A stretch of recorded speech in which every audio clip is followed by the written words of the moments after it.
समय किसी के लिए नहीं रुकता, वह अपनी चाल से चलता रहता है। लेकिन ये तय हम करते हैं कि समय हमें क्या सिखाएगा, प्यार और सम्मान या पछतावा और दुख।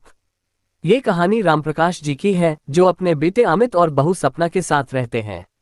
उम्र के इस पड़ाव पर उन्होंने सोचा था कि अब उन्हें अपने बच्चों का सहारा मिलेगा, लेकिन वक्त ने उनकी उम्मीदों पर पानी फेर दिया।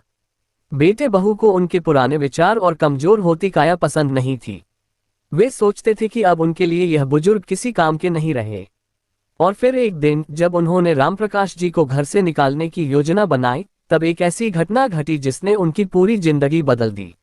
रामप्रकाश जी बचपन से ही बहुत मेहनती थे। उन्होंने गरीबी में संघर्ष करके अपने बेटे अमित को अच्छी शिक्षा दी। जब अमित की नौकरी लगी और उसकी शादी हुई, तो रामप्रकाश जी ने राहत की सांस ली। अब बुढ़ापा आराम से कटेगा, उन्होंने सोचा था। लेकिन हकीकत कुछ और ही थी। शुरू शुरू में सब कुछ ठीक था। सपना उनके लिए चाय बनाकर लाती, अमित उनका हालचाल पूछता। लेकिन धीरे धीरे व्यवहार बदलने लगा। अब अमित घर आते ही टीवी में खो जाता और सपना दिन भर मोबाइल पर व्यस्त रहती। जब भी रामप्रकाश जी कुछ बोलते, सपना चिढ़कर कहती, पापा जी आप पुरानी बातें मत किया करो, जमाना बदल गया है। एक दिन उन्होंने सपना को खाना बनाने में मदद करनी चाहिए, तो उसने गुस्से में कहा, पापा जी आप बैठिए ना, आपकी उम्र अब काम करने की नहीं है। रामप्रकाश जी को यह एहसास हुआ कि उनकी जरूरत अब किसी को नहीं रही। वे बस इस घर के एक बेकार कोने की तरह बन चुके थे। समय बीतता गया और अमित व सपना की नजरों में रामप्रकाश जी बोझ बनते गए। अब वे हर छोटी बात पर उन्हें ताने मारने लगे, पापा जी आपको समझ क्यों नहीं आता, हमें अपने हिसाब से जीने दो, हमारे पास आपके लिए वक्त नहीं है, आपको कुछ समझ में नहीं आता, बस चुपचाप बैठे रहा करो। रामप्रकाश जी चुपचाप सब सहते रहे, लेकिन अंदर ही अंदर उनका दिल टुकड़े टुकड़े हो रहा था। फिर एक दिन सपना ने अमित से कहा, अमित अब हमें पापा जी के लिए कुछ सोचना होगा, वे हर वक्त हमारे काम में दखल देते रहते हैं।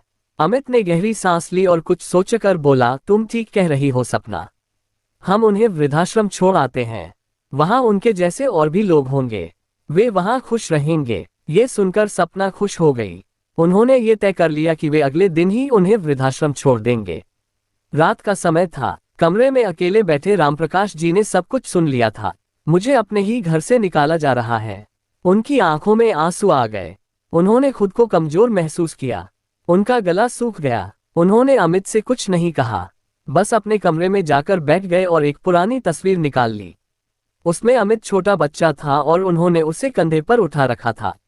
तस्वीर पर हाथ फेरते हुए बोले, बेटा क्या तू सच में अपने पिता को घर से निकाल देगा? उनका दिल अंदर ही अंदर चटकने लगा। उन्होंने धीरे धीरे अपने हाथ जोड़ लिए और भगवान से कहा, हे भगवान, अब तू ही मेरे बच्चों को सही राह दिखा सकता है। वो पूरी रात नहीं सो पाए। आंसू उनकी आंखों से बहते रहे। अगली सुबह सपना और अमित उन्हें वृद्धाश्रम छोड़ने के लिए तैयार थे। पापा जी चलिए, अमित ने कठोर स्वर में कहा।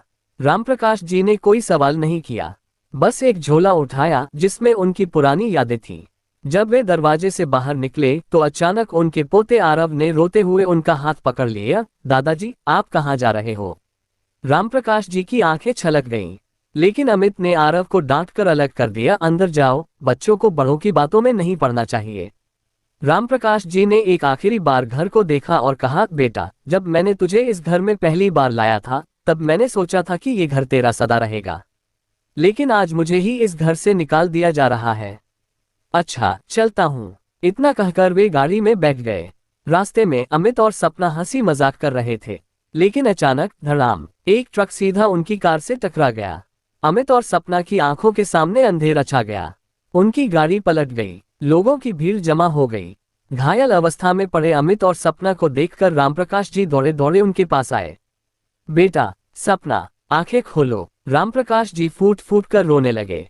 तभी एक आदमी बोला, बाबा जी समय का खेल देखिए, आप जिन बच्चों के सहारे थे आज वही मौत के करीब हैं और अब आप ही उनके सहारे हैं। रामप्रकाश जी की आंखों से आंसू बहते रहे।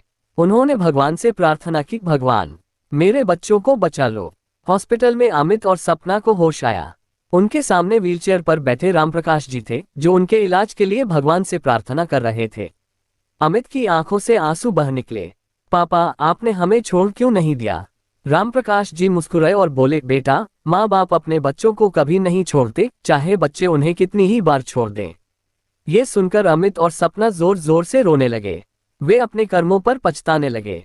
अमित ने अपने पिता के चरण पकड़ लिए और फूट फूट कर बोला, पापा, हमें माफ कर दो। हमने आपको घर से निकालने की कोशिश की, लेकिन आपने हमें जीवनदान दे दिया। सपना भी हाथ जोड़कर बोली, पापा जी, हम बहुत शर्मिंदा हैं। कृपया हमें माफ कर दीजिए। रामप्रकाश जी ने दोनों को गले से लगा लिया। बच्चों, समय का खेल देखो। जो आज तुम मेरे साथ करने जा रहे थे, भगवान ने तुम्हें उसी राह पर ले जाकर तुम्हारी आंखें खोल दी। अंतिम संदेश। इस कहानी से हमें ये सीख मिलती है कि माता पिता कोई बोझ नहीं होते, वे हमारे सबसे बड़े आशीर्वाद होते हैं। अगर हम अपने माता पिता को नहीं अपनाएंगे तो समय हमें ऐसा सबक सिखाएगा कि जीवन भर पछताना पड़ेगा। समय का खेल बड़ा अजीब होता है। जब इंसान दूसरों के लिए गड्ढा खोदता है तो सबसे पहले वह खुद उसमें गिरता है। अब आपकी बारी। क्या आपको लगता है कि आजकल की पीढ़ी माता पिता की कद्र करना भूलती जा रही है?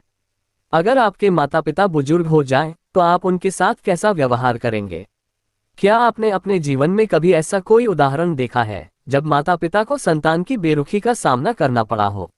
अपने जवाब हमें कमेंट में बताएं। अगर आपको ये कहानी अच्छी लगी तो वीडियो को लाइक करें, शेयर करें और हमारे चैनल को सब्सक्राइब करें ताकि ऐसी ही भावनात्मक और प्रेरणादायक कहानियां आपको मिलती रहें। धन्यवाद।